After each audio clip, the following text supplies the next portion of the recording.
Imagine a blade so precisely engineered that a single drop could sever a human head in less than a second, yet it was considered an act of mercy by those who wielded it. A device that ended lives so efficiently that kingdoms fought over the right to use it, believing it showed compassion to the condemned. But the world of ancient justice holds far more than simple swords and axes. Hidden in the darkest chapters of human history are execution devices so ingeniously cruel, and paradoxically, so technologically advanced, that modern forensic experts study them to understand trauma mechanics. These weapons are steeped in mystery, carved into history by executioners whose names we'll never know, wielded by empires that understood one brutal truth. The method of death sends a message more powerful than the death itself. Some were reserved exclusively for nobility, others only for traitors, and one was so horrifying that merely describing it could cause riots. Today, we'll uncover 6 of the most sophisticated execution weapons ever created throughout human history, each one more devastating than the last. And the first? It was considered such a privilege to die by it that commoners begged for the honor. Weapon 1. The executioner's sword. Let's start with something that looks deceptively simple. A sword. But not just any sword. The executioner's sword, used across medieval Europe from roughly 1400 to 1800 CE, was an entirely unique category of blade. And here's the detail that most people miss. It had no point. The blade ended in a squared-off or rounded edge, completely unlike every other sword in existence. Why? Because it had exactly one purpose, and that purpose required absolute precision. This sword was never meant for combat, never meant to parry or thrust.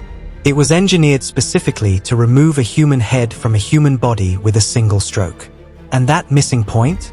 That was a declaration of its purpose, a visual reminder that this blade would never be drawn in battle, only in execution. But here's what makes this weapon a marvel of metallurgical achievement rather than just a brutal tool. The blade was wider and heavier than a battle sword, typically weighing between 4 and 7 pounds, with most of the weight concentrated in the last third of the blade. This wasn't random. This was calculated weight distribution designed to generate maximum kinetic energy at the point of impact. When an executioner swung this sword in a full arc, the blade's momentum created what physicists call impulse force, a brief but massive transfer of energy that could shear through vertebrae, muscle, and tissue in a fraction of a second. But here's where it gets psychologically complex. This method of execution was considered honorable, noble, reserved for aristocrats and military officers who'd been convicted of crimes. Why? Because it was quick. Because it required skill. Because dying by the sword meant you were important enough to warrant a professional execution rather than the slower, more agonizing deaths reserved for common criminals. The weapon itself became a symbol of status, even in death. Now, here's the detail that shows the incredible skill required to wield this effectively. An executioner had one chance, one swing. If he failed, if the blade didn't sever the head completely, if it struck at the wrong angle, if the condemned person moved at the wrong moment, the result was catastrophic. The condemned would suffer, the crowd would riot, and the executioner would be disgraced, possibly killed by the mob. So executioners practiced obsessively. They trained on cadavers, on pumpkins, on straw dummies, perfecting the arc, the angle, the precise point of impact where blade meets spine. And there's archaeological evidence that proves their success rate. Skeletal remains from medieval execution sites show clean, single-stroke cuts through cervical vertebrae. No hesitation marks. No repeated attempts. One strike, done. That's not luck. That's engineering meeting expertise. But here's something darker that historians discovered. Some executioners' swords have inscriptions etched into the blade. Not names, not dates, but warnings. When I raise this sword, I wish the sinner eternal life. Others read, Lord, grant the poor sinner eternal rest. These weren't just decorative. They were psychological tools, reminders to the executioner that he was performing a sacred duty, not committing murder. The blade itself became a religious object, blessed by priests, treated with reverence between uses. Now, there's a specific technical challenge that made this weapon incredibly difficult to maintain. Human bone, particularly vertebrae, is incredibly hard. Each execution dulled the blade. The calcium and minerals in bone would pit and scratch the metal surface. Executioners spent hours after each use sharpening, polishing, honing the edge back to lethal perfection. A dull executioner's sword was worse than no sword at all. It would crush and tear rather than cut, turning a quick death into prolonged agony. And here's the final detail that reveals the professionalism of medieval executioners. Many owned multiple swords. They'd rotate them, using one while another was being repaired and sharpened. This was quality control in the business of death. But as efficient as the executioner's sword was, another civilization was developing a weapon that didn't require skill, didn't depend on human accuracy, and could execute multiple people in a single day without fatigue. A machine that would redefine execution technology. Weapon 2. The ancient Chinese guillotine. China, Warring States period, sometime around 300 BCE. Centuries before France would invent the guillotine, Chinese engineers were already using gravity-powered beheading machines. And the evidence for this has only emerged in the last few decades, rewriting what historians thought they knew about execution technology. Here's what makes this discovery shocking. Ancient Chinese texts describe a device called the falling blade or descending sword, a heavy blade suspended above the condemned person's neck, released to fall under its own weight. For years, historians assumed these were metaphorical descriptions or exaggerations, until archaeologists found the mounting brackets, the frame remnants, the specially designed restraint stones with neck-shaped grooves carved into them. These weren't stories. These were blueprints preserved in wood and stone. But here's the engineering principle that makes this more sophisticated than it first appears. The ancient Chinese understood something fundamental about physics. A falling object accelerates. The longer it falls, the faster it moves.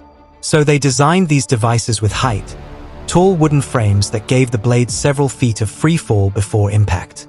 By the time the blade reached the neck, it was traveling fast enough to sever completely, regardless of the blade's sharpness. This is kinetic energy optimization, using gravity to do the work that muscle and skill would otherwise have to provide. Now here's the detail that shows brutal efficiency.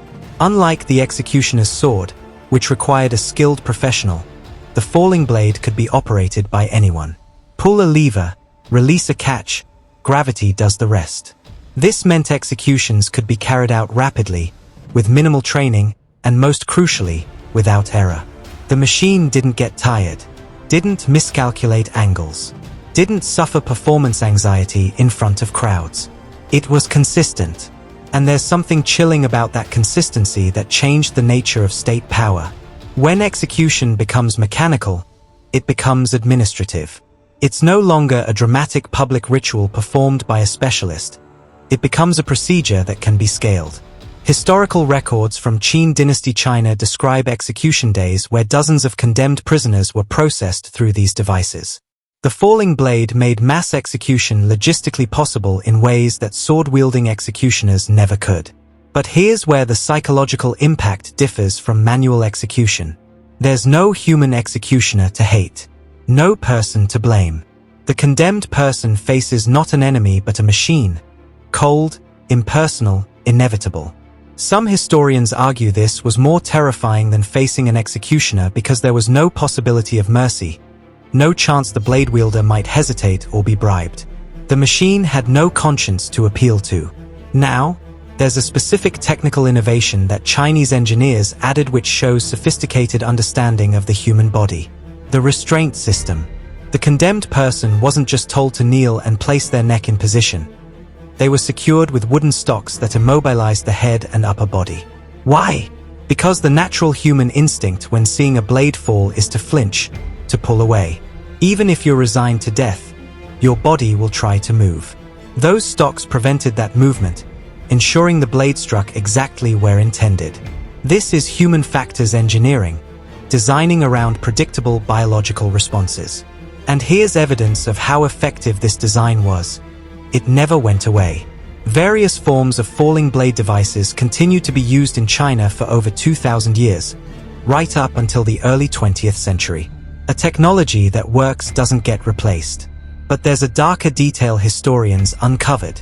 Some falling blade devices were designed with deliberately dull blades. Not because they couldn't be sharpened, but because a slightly duller blade would crush vertebrae rather than slicing cleanly through them. Why would anyone design this intentionally?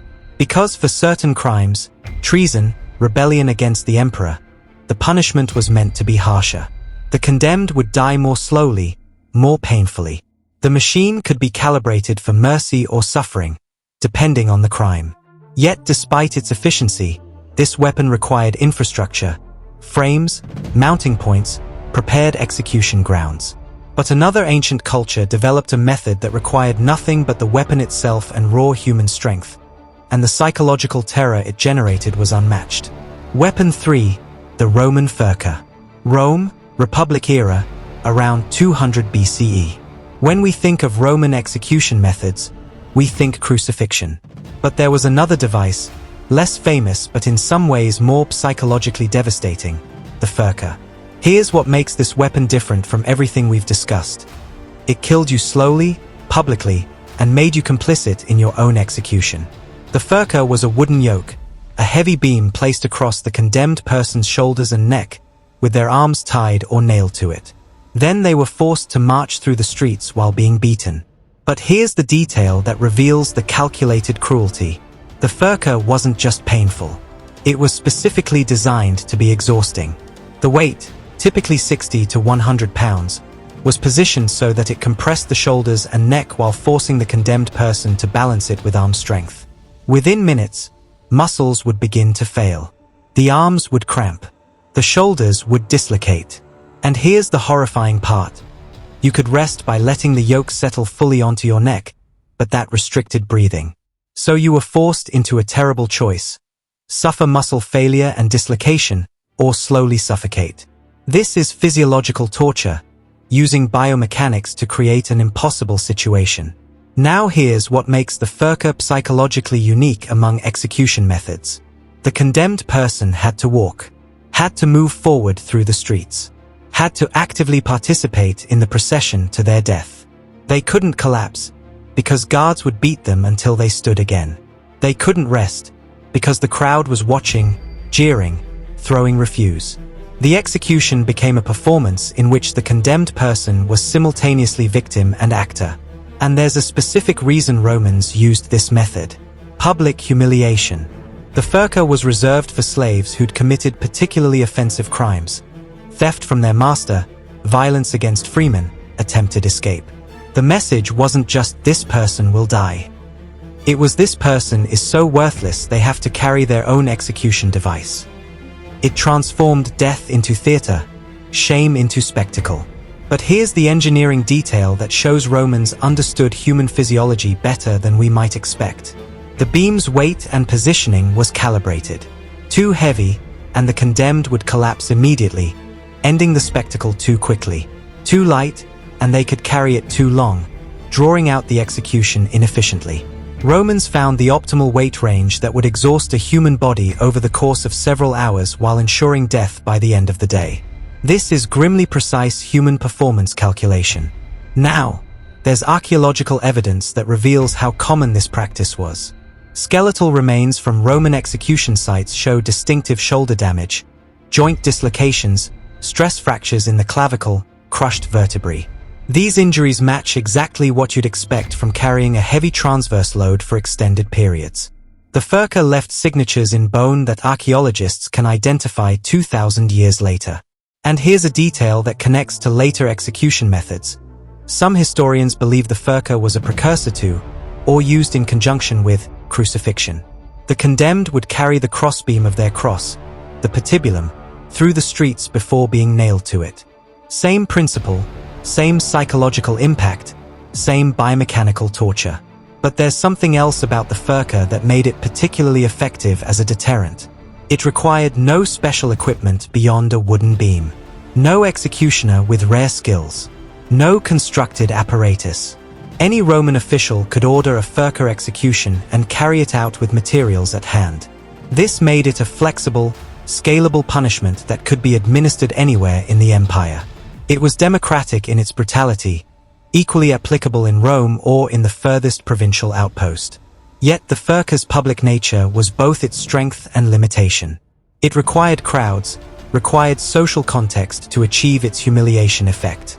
But another ancient culture developed an execution weapon that worked in absolute isolation, and its privacy made it even more terrifying. Weapon 4. The Persian scythe chariot. Persia, Achaemenid Empire, around 400 BCE.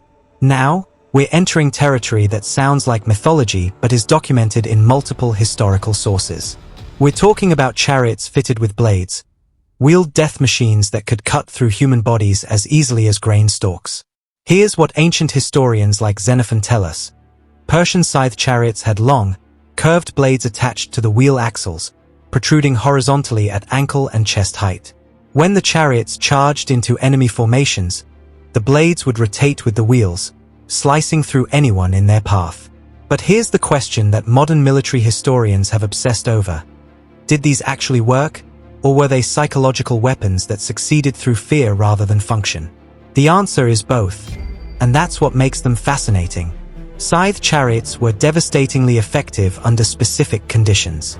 Flat terrain, dense infantry formations, and most critically, enemies who didn't break ranks. The blades could amputate legs, disembowel soldiers, and create immediate casualties that would cause panic in nearby troops. But here's the engineering detail that shows Persian military sophistication. The blades weren't randomly attached.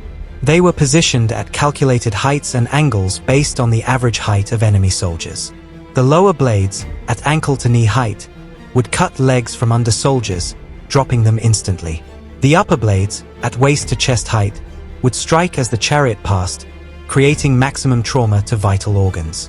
This is targeted weapon placement, designing for specific anatomical vulnerabilities. Now here's where it gets more complex than just attach blades to chariot. The blades had to be reinforced.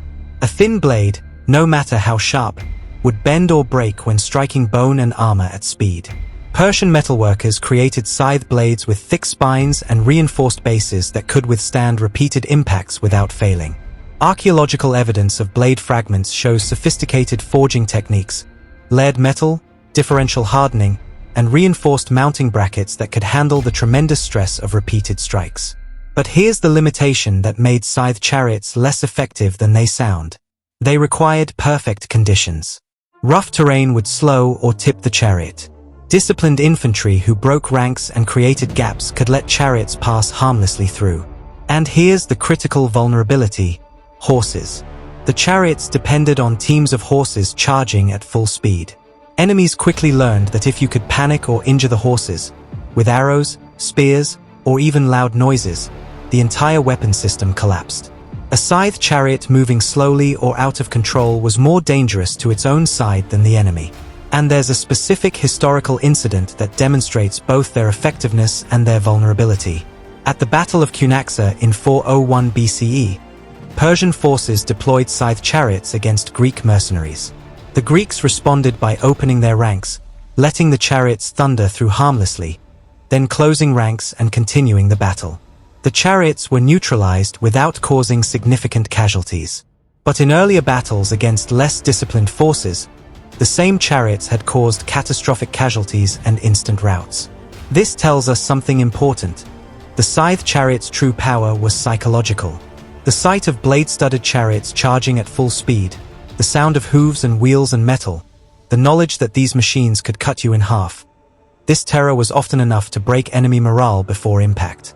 Soldiers would flee, formations would collapse, and the battle would be decided by fear rather than actual contact. The scythe chariot was as much a psychological weapon as a physical one. But here's a detail that shows the calculated cruelty of this weapon's use. But before moving on, I would like to ask you for something. If you enjoy these documentaries and want to support me, please consider subscribing. It's free. Scythe chariots weren't typically used in the first wave of attack. They were held back, shown to the enemy, paraded in full view to build dread. Then, at the critical moment when enemy troops were already engaged and couldn't easily break formation, the chariots would be unleashed. This is psychological warfare strategy, using timing to maximize the weapon's terror impact. Now, there's an evolutionary note about execution technology here. Scythe chariots were never primarily execution devices. They were battlefield weapons. But historical records indicate they were sometimes used for public executions of military prisoners, chained captives placed in the path of charging chariots as demonstration of Persian power. The weapon's dual use shows how execution and warfare technology often overlap. Yet for all their terror, scythe chariots were expensive, difficult to maintain, and highly situational. Another culture developed a far simpler execution weapon that required nothing more than gravity and stone, and it remained in use for thousands of years. Weapon 5. The stoning assembly. Now we enter the oldest, most widespread execution method in human history, death by stoning. But this wasn't chaotic mob violence. In ancient legal codes, Mesopotamian, Hebrew, Islamic, stoning was a formalized, ritualized process with specific rules about stone size, throwing distance, and participation requirements.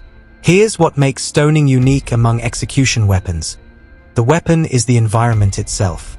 Stones are everywhere, cost nothing, require no maintenance, and everyone knows how to throw. But ancient cultures that practiced judicial stoning understood something about this method that goes beyond simple brutality. It distributed responsibility.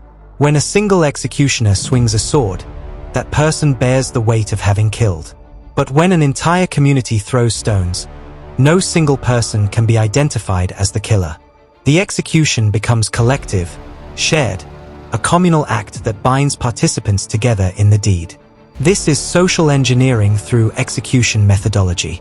But here's the specific detail that shows stoning was far more regulated than modern people assume. Ancient Hebrew law, codified in the Talmud, specified exactly how stoning should be conducted. The condemned person was taken to a height, a raised platform or cliff edge, and pushed off. This fall, typically around 9 to 12 feet, was meant to render them unconscious or cause fatal injuries immediately. Only if they survived this fall would stones actually be thrown. The first stone had to be thrown by the primary witnesses who testified against them. Then other participants could throw. Why this specific sequence? Because it built in a last moment of accountability. If you were the witness whose testimony condemned someone, you had to be willing to throw the first stone. You couldn't just accuse and walk away. This requirement meant that false accusations carried personal risk. You'd have to personally participate in killing someone you'd condemned. It's a check against casual justice. Now here's where the biomechanics of stoning become grimly relevant. The stones were required to be a specific size, larger than a fist but smaller than what 2 hands could hold. Why? Because stones that were too small wouldn't cause sufficient trauma.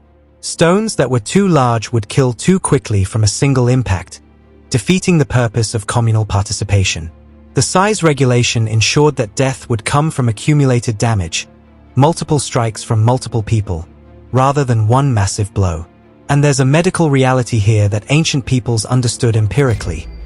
Blunt force trauma from stones causes internal bleeding, organ rupture, and shock. Death typically came not from external injuries but from internal damage, crushed organs, internal hemorrhaging, traumatic brain injury. The condemned person might remain conscious for a terrifyingly long time while their body failed internally. But here's something about stoning that reveals its purpose beyond execution. It was reserved for specific crimes that violated community standards: adultery, blasphemy, certain forms of murder. These weren't crimes against individuals. They were crimes against the social order. The method of execution reflected this. When the entire community participates in killing, the message is clear: this person violated all of us, and we all reject them. It's execution as social statement. Now, there's archaeological evidence that confirms stoning practices. Skeletal remains from ancient execution sites show distinctive patterns of blunt force trauma. Multiple impact points on the skull, ribs, and limbs. Fracture patterns consistent with stone impacts rather than blade or arrow wounds. These physical signatures match exactly what historical texts describe. And here's a detail about the psychology of participants that historians have noted. Communal stoning could create what psychologists now call diffusion of responsibility. When everyone is throwing stones, individual participants can psychologically minimize their role. I only threw one stone. Someone else would have killed them anyway. This makes it psychologically easier for ordinary people to participate in killing, which was exactly the point. making execution a communal act rather than a specialized profession. But here's the limitation that eventually reduced stoning's use. It's messy, unpredictable. The condemned person might suffer for an extended period, which could turn the crowd's stomach or create sympathy. There's no guarantee of quick death. And unlike other execution methods, there's no dignity in it. It's purely brutal, with no theatrical elements or noble trappings that could elevate the condemned person's status even in death. Yet stoning persisted for millennia precisely because it required no technology, no specialists, no infrastructure. It could be carried out by any community anywhere, making it one of the most democratic and most horrifying execution methods ever devised. But there's one final ancient execution weapon we need to examine, and it's perhaps the most psychologically sophisticated of all. A device that killed not through trauma or blood loss, but through a far more primal terror. Weapon 6, the brazen bull. Ancient Greece, specifically Sicily, around 560 BCE. This is where execution technology enters the realm of pure psychological horror. The brazen bull, also called the bronze bull, was allegedly designed by a metalworker named Persian for Phalaris, the tyrant of Akragas. And what he created was something that sounds too evil to be real. Here's how it worked: a hollow bronze bull, life-sized or larger, with a door in the side. The condemned person was locked inside. Then, a fire was lit beneath the bull. As the bronze heated, the interior became an oven. The person inside would roast alive while the crowd watched the bronze bull, seeing only metal, not the humans suffering within. But there's a specific detail that elevates this from mere cruelty to deliberate psychological engineering. The bull's head contained a complex system of tubes and stops, like a musical instrument. As the person inside screamed, their screams would travel through these tubes, and the acoustic properties would transform human screams into sounds resembling a bull's bellowing. The crowd wouldn't hear human suffering. They'd hear animal noises. This acoustic engineering served a specific purpose: dehumanization. Now, here's the question historians have debated for centuries. Did the brazen bull actually exist, or was it a myth? The answer appears to be, it existed, but probably not exactly as described in the most sensational accounts. Archaeological evidence is limited. We have no surviving brazen bulls, which isn't surprising. Bronze was valuable and would be melted down and reused. But we have multiple independent historical sources describing it. Diodorus Siculus, Lucian, Pindar, ancient writers from different periods and places all mention it. That's multiple attestation, which historians consider reasonably good evidence. And there's a practical detail that suggests functionality. The acoustic transformation wouldn't require complex tubes. Bronze is a resonant metal. Any hollow bronze structure would naturally alter sounds coming from within.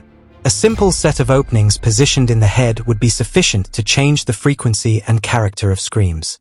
The complex system might have been basic metalworking rather than sophisticated engineering. But here's the psychological purpose that makes the brazen bull more than just a torture device. It removed witness empathy. When you watch someone burn to death, you see their agony, hear their screams, and it creates horror. Sometimes horror that turns into sympathy or resistance.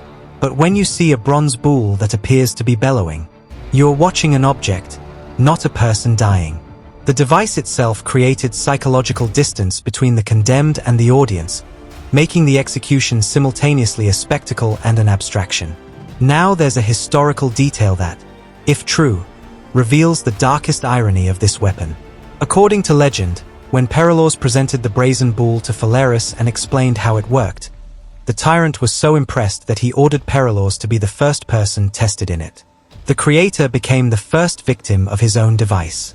Whether this actually happened is debatable, but the story persisted because it satisfied a deep psychological need: the belief that those who create instruments of cruelty should suffer by them. And here's the evolution of this execution concept that shows how powerful the idea was.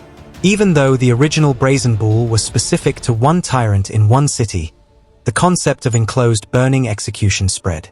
Medieval Europe had variations: iron maidens, though most historians now believe these were Victorian fabrications, heated metal chambers, and other devices that used enclosed heating to kill.